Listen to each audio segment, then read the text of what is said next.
যদি আপুনি বিবাহিত নাইবা কাৰোবাৰ লগত ৰিলেশ্যনত আছে তেন্তে এবাৰ ভিডিঅ'টো মন দি চাব। চাওক, এয়া হ'ল প্ৰশান্ত আৰু গুঞ্জন। এওঁলোকৰ সত্য কাহিনী শুনি আপোনাৰো মন চুই যাব। এই দুয়োজনেই কলেজ পাছ কৰি ওলোৱাৰ পিছতেই এটা অফিচত চাকৰি কৰিছিল। সেই সময়তে তেওঁলোকৰ মাজত প্ৰেম হৈছিল। ২-৩ বছৰ প্ৰেম কৰাৰ পিছত তেওঁলোক বিবাহপাশত আবদ্ধ হয়। বিয়াৰ পিছত গুঞ্জন ঘৰৰ কাম-কাজ আৰু তাইৰ স্বামী অফিচৰ কাম-কাজত ব্যস্ত হৈ পৰিল। এনেদৰে কেইবছৰমান পাৰ হ'ল। দিনবোৰ সুখেৰেই পাৰ হৈ গৈ আছিল। কামৰ মাজতেই দুয়োজনে ফুৰা-চকা কৰি আনন্দ উপভোগ কৰিবলৈ ল'লে। বিয়াৰ ২ বছৰমানৰ পিছৰ কথা। এদিন পাকঘৰত কাম কৰি থাকোঁতে হঠাৎ গুঞ্জনৰ ভীষণ মূৰৰ বিষ লগতে বমি হ'বলৈ ধৰিলে। সাধাৰণ কিবা হৈছে বুলি ভাবি এনেদৰে কেইদিনমান পাৰ হ'ল। কিন্তু ভাল নাপালত ডাক্তৰৰ পৰামৰ্শ মতে দৰৱ খাই ভাল পালে। এনেদৰে ঠিকেৰেই এবছৰ পাৰ হ'ল। কিন্তু এবছৰৰ পিছত সেই একে বেমাৰ আৰম্ভ হ'ল। এইবাৰ পলম নকৰি গুঞ্জনক এখন ভাল নাৰ্ছিং হোমত এডমিট কৰাই এজন ডাক্তৰৰ পৰামৰ্শমতে চিকিৎসা কৰোৱা হ'ল। চিকিৎসকে বহুতো টেষ্ট কৰালে।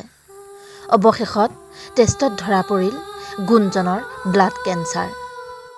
যেতিয়াই গুঞ্জনৰ ব্লাড কেঞ্চাৰ হোৱাৰ কথা জানিলে তাইৰ স্বামী শ্বক হৈ পৰিল। কিয়নো তেওঁ জানিছিল যে গুঞ্জন আৰু বেছি দিন জীয়াই নাথাকে। ইয়েই চিৰন্তন সত্য। কিন্তু গুঞ্জনে তাইৰ মুখৰ হাঁহি কেতিয়াও ম্লান পৰিবলৈ নিদিলে। মনত সাহস আৰু জোৰ বান্ধি এদিন তাই লাষ্ট ষ্টেজৰ এই কেঞ্চাৰকো পৰাজিত কৰিবলৈ সক্ষম হ'ল। গুঞ্জনে নতুন জীৱন এটা ঘূৰাই পোৱাৰ আনন্দত সিহঁত আত্মহাৰা হৈ পৰিল। পুনৰ সিহঁতৰ জীৱন সুখেৰে ভৰি পৰিল। এনেকৈয়ে ঠিকেৰে ১.৫ বছৰমান পাৰ হ'ল। কিন্তু এদিন কাম কৰি থাকোঁতেই সেই একে বেমাৰ, মূৰৰ বিষ আৰু বমি আৰম্ভ হ'ল। পুনৰ টেষ্ট কৰোৱা হ'ল। টেষ্টত ধৰা পৰিল আকৌ সেই একে বেমাৰ।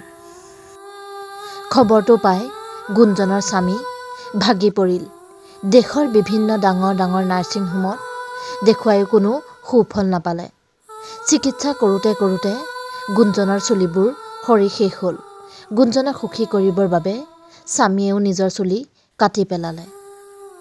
গুঞ্জনৰ সেৱা শুশ্ৰূষাত তাইৰ স্বামী দিনে নিশাই ব্যস্ত হৈ পৰিল।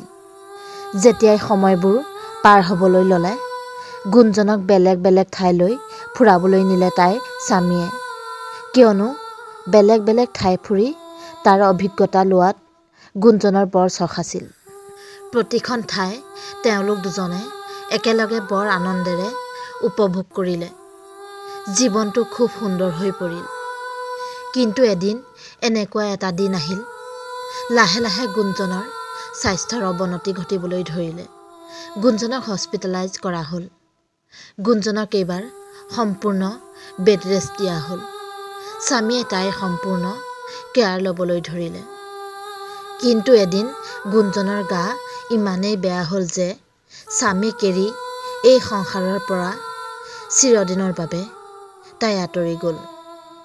গুঞ্জনক হেৰুৱাই তাইৰ স্বামী কান্দোনত ভাগি পৰিল।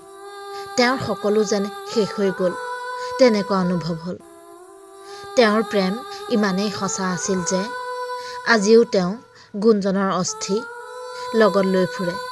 প্ৰতি মুহূৰ্ততে অনুভৱ কৰে গুঞ্জনৰ প্ৰেমক। গুঞ্জনৰ ফুৰাত ইমানেই চখ আছিল যে সেই চখ পূৰাবৰ বাবে ভাৰতৰ যি ঠাইলৈ গুঞ্জনৰ ফুৰিবলৈ যোৱা নহ'ল, তাইৰ স্বামীয়ে গুঞ্জনৰ অস্থিলৈ প্ৰতিখন ঠাইলৈ ফুৰিবলৈ যায়। আৰু তাতেই তেওঁ গুঞ্জনৰ উপস্থিতি অনুভৱ কৰে। সত্য ঘটনাৰ ওপৰত আধাৰিত এই কাহিনীটোৱে ইয়াকেই কৈ গ'ল যে জীয়াই থকা কেইদিন আমি মিছাতেই কাজিয়া পেচাল কৰি সময়বোৰ নষ্ট কৰাতকৈ মিলা প্ৰীতিৰে জীৱনৰ বাকী সময়বোৰ অতিবাহিত কৰা উচিত।